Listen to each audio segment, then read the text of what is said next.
Welcome back to the channel, everybody. Let's get after it. A Japanese scientist has invented butt breathing. And no, I'm not just joking. Scientist Takanori Takabe was awarded an Ig Nobel Prize for inventing a way for human beings to breathe out of their butt and survive off of that amount of oxygen indefinitely. The Ig Nobel Prize is awarded to scientists that first make us laugh and then make us think. And this is a real thing. It actually has a huge impact on almost every field of medicine because it's an alternative to human lungs. And he first got the idea when he noticed that some animals were able to absorb oxygen in their rectum. So he started with animal experiments primarily on mammals and gave them perfluorocarbon, which is an extremely hyperoxygenated liquid, via enema or rectal catheter. Now, as wild as this seems, a lot of you have probably seen the James Cameron movie The Abyss, where they drown a rat in this liquid and then later go down to the bottom of the ocean breathing this oxygenated liquid.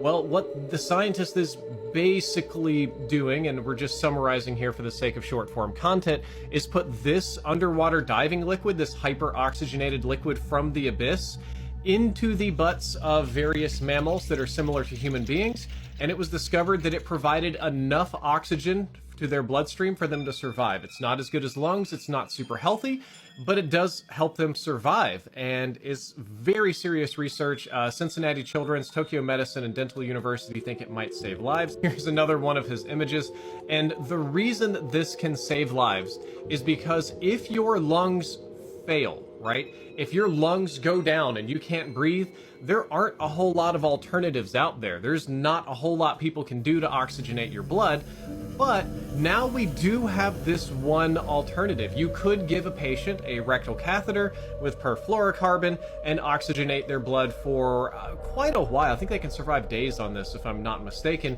And it uses technology that was once sci-fi, but based on reality. It's stuff that we're all familiar with. And I think this can save lives. If you come into the hospital with your lungs collapsed, if you have a lung problem, if anything goes wrong, instead of being put on a vent or something, you can just get this and it's probably safer. We have an alternative way to oxygenate blood.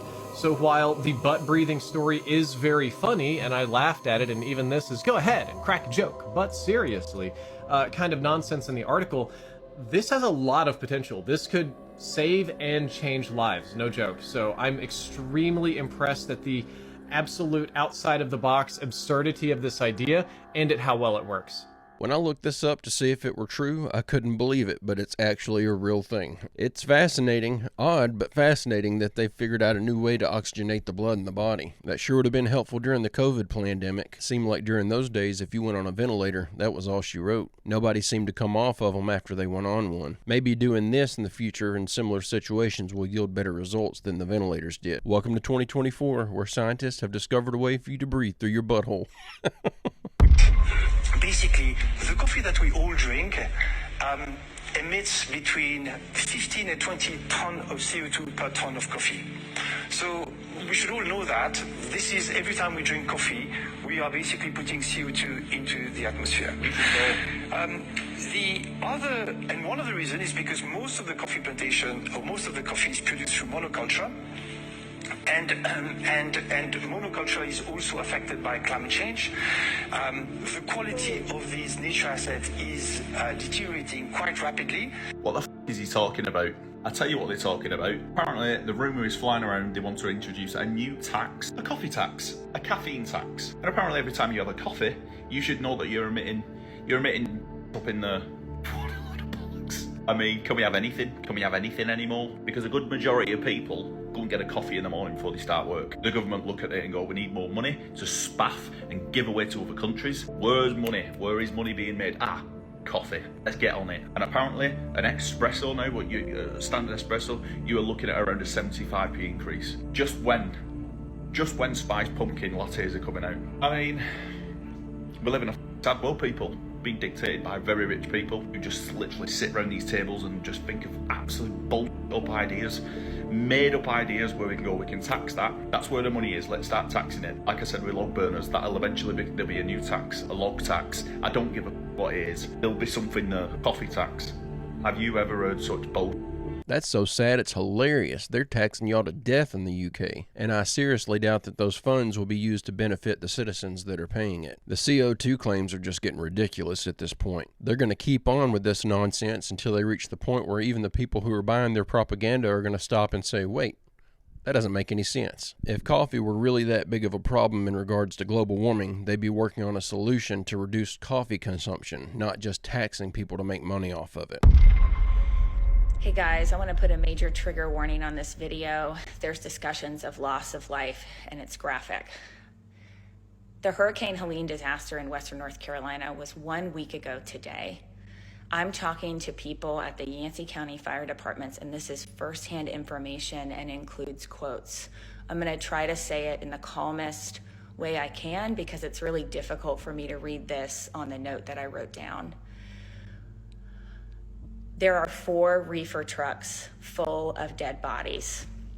That we don't have numbers on total losses of life, and I don't even know how many people fit in a reefer truck, but there are 4 reefer trucks full of dead bodies. Small country fire departments are managing this effort. Country fire departments that operate off flip phones before this event. They are pulling dead bodies still out of the river. 5 bodies were found yesterday in the New Deal area. Legs are sticking out of the brush. 1 body was found on Claremont School Road. It looks like a nuclear bomb went off. Arms are under boulders. There's no places for these people to live because they can't set up temporary houses on mountainsides, and everything else is full of silt and wet or ravines or sinkholes. I'm having trouble even getting money out there, although it'll be resolved by the end of the day, because the bank has a sinkhole in the parking lot. A quote says it looks like a nuclear bomb went off. Don't know where to put the temporary houses. This is one of the coldest areas of Western North Carolina. One winter I did some work out there and it snowed almost every day I was out there. The question she asked me was, how do we get shelter for these people? So many pets have drowned, cows, dogs, farm animals, but people are bringing in hay and food. Yesterday, 10 people were rescued off the side of a mountain. And as soon as they were rescued, the mountain collapsed in a mudslide. So there are still active mudslides out there that are a huge risk to people. Kids are coming out of brush piles and creek beds saying, "Where are my mom and dad?" That's a quote. I tried to get on Google and find some information about the capacity of one of these refrigerated trucks. All I could find really was the payload capacity, which is 20,000 pounds. If it can carry 20,000 pounds, I'm sure it's got quite a bit of space in there to be able to accumulate that amount of weight. It's just mind-blowing to me, the stories that we're hearing coming out of North Carolina right now, and that it's all from people on the ground, and it's radio silence from the mainstream media. I've never seen such a clear-cut example of why we need freedom of speech on the internet. Without it, all these people would be suffering in silence to protect the image of FEMA. There is a global experiment that's performed on 1.6 billion people across 70 countries twice a year, and it's called daylight savings time. Now, in the spring, when we lose an hour of sleep, we see a subsequent 24% increase in heart attacks. What? In the fall, in the autumn, when we gain an hour of sleep, there's a 21% decrease in heart attacks. So it's bidirectional. That's how fragile and vulnerable your body is to even just the smallest perturbation of sleep. 1 hour. 1 hour is That's all it takes. insane. Yeah. You're blowing my mind. I just thought this was an interesting little factoid. It's even more interesting to think about the fact that they've actually performed these studies, collected the data, determined that there are negative side effects on the population, yet they continue to subject us to daylight savings time. But don't worry, the government has your best interest at heart. Hey, if you're enjoying this video and you like this type of content, I post a new one just like it every day, Monday through Friday. It'd be awesome if you'd hit that subscribe button and come back tomorrow to join me. Also, check out my merch store at www.barry-stepp.com. I'm not saying that the government created Hurricane Helene. What I am saying is that the government has been manipulating the weather since 1947. What first caught my attention with Helene was the shift in the storm's projected path. One day it looked like it would hit my town. The next day it had shifted east. I then noticed an odd flight path of NOAA 42, the aircraft being flown, a Lockheed Martin Orion P-3.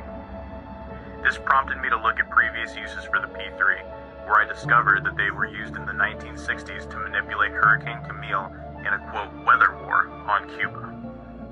Now I know this sounds out there, but as we begin to see more and more the terrible things our government has done in the past, is it really so far-fetched? Here are the projections from the 23rd of September. A large spread traveling the Alabama-Georgia line and ending up in Illinois. On the 24th, projections shift slightly east and the storm is projected to finish in Indiana. On the morning of the 25th, the path shifts back west and shows to be finishing in western Kentucky. That evening, a P-3 conducts a 6-hour operation inside the developing storm. The next morning, on the 26th, the path shows to have shifted slightly east again, now finishing in northwestern Tennessee. The evening of the 26th, the same P-3 conducts operations throughout Hurricane Helene as it makes landfall, and the storm's actual path shifts further east, finishing in northeastern Tennessee. What would the government's motivations possibly be to modify a storm? That I don't know, but I do believe that if we can maintain our republic long enough, time will eventually tell. I want to be really careful about what I say here for obvious reasons, but when you have all this suspicious activity where they're literally flying a plane around in the hurricane, a plane that has been used to steer hurricanes in the past, then the whole thing shifts east overnight and makes landfall in an area that holds all of our lithium reserves. And then the government tries to do the whole nothing to see here bit in regards to the emergency response. They certainly aren't casting themselves in a good light. Something seems very off about this whole situation. After 9 years, Justin Trudeau has shown that he's not worth the cost or the corruption. The Speaker has just recently ruled that all House business, all government business must be put aside while members of Parliament consider Liberal corruption. First, we had the case of the Green Slush Fund, the SDTC fund, where the Auditor General found over $330 million funneled to Liberal insiders' own businesses. She found massive conflicts of interest.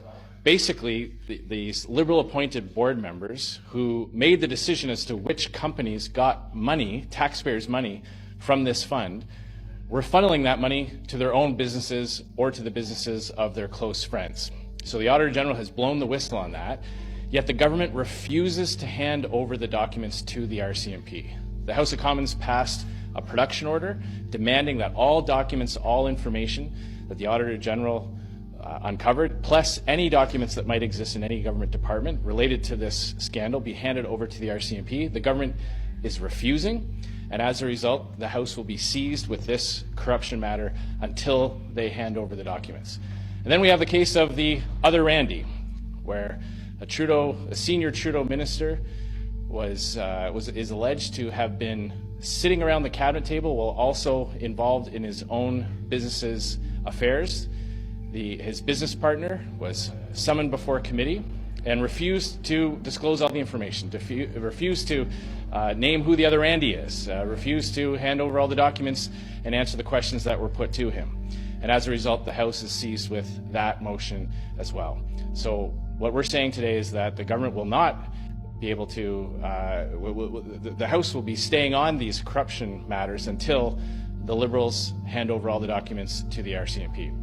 While Canadians are suffering with the cost of living crisis that Justin Trudeau caused with his runaway inflation, while millions of Canadians are visiting a food bank for the first time and young Canadians are giving up on the dream of home ownership as housing costs have doubled under the NDP Liberal government, it's clear once again that the Liberals will always stop and enrich their friends while they impoverish Canadians. Like, what's this going to look like, and how long is this going to go on? So the Speaker has ruled that the parliamentary that Parliament's rules were broken in this Liberal cover-up.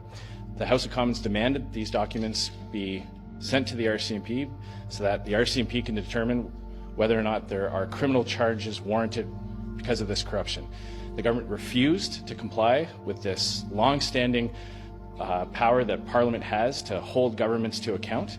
And by doing so, the Speaker has now ruled that all government business must be put aside until the House deals with this corruption motion. It's really up to the government to determine how long that will take, but it's clear that they're willing to go to extreme lengths to cover up their corruption, that they're willing to put the business of Parliament off to the side just to protect Liberal insiders. Liberal-friendly appointees to this board funneled money to their own companies. That's taxpayers' money. And while Canadians are paying higher carbon taxes, higher prices at the grocery store, higher mortgage costs with high interest rates, Liberal insiders stopped and enriched themselves. It's never been so good to be a Liberal insider. It's never been so tough to be a hardworking Canadian.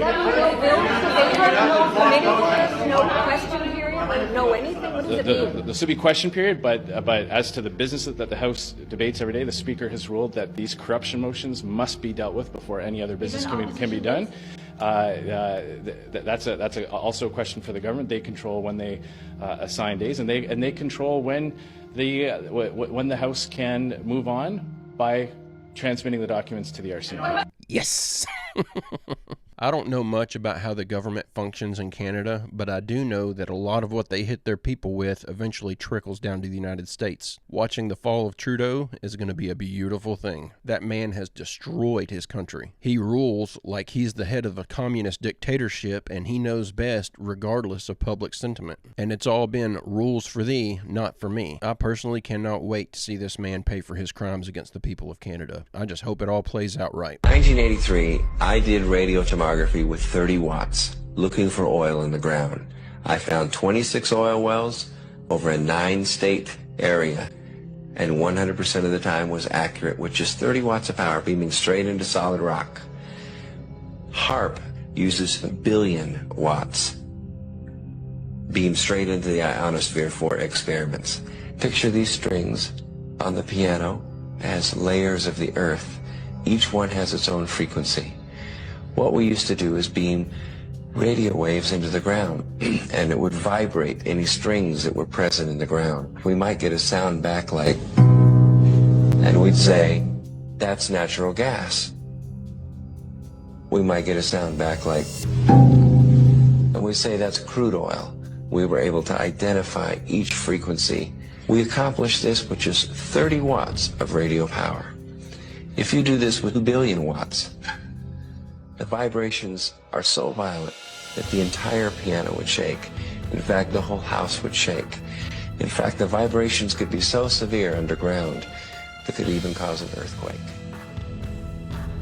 We've all heard the theory that HAARP's being used to create earthquakes. I think this is the first time that I've heard an explanation of how it supposedly works. I'm sure that it's much more complicated than he makes it seem, but the way he's describing it makes perfect sense. I just can't help but wonder how many earthquakes they're responsible for. So they finally arrested the diddler. Now the amount of people that have eyes on this is nothing short of amazing. But people need to understand that Diddy and all these other celebrities are the bottom of the barrel. They all have people they look up to and that tell them what to do. And I'm going to give you an example of that right now. For entertainment value, of course, because I know absolutely nothing, and I'm just making this stuff up. Now, I'm sure most of us can agree that this man didn't really have what it took to be as successful as he was. So who helped him?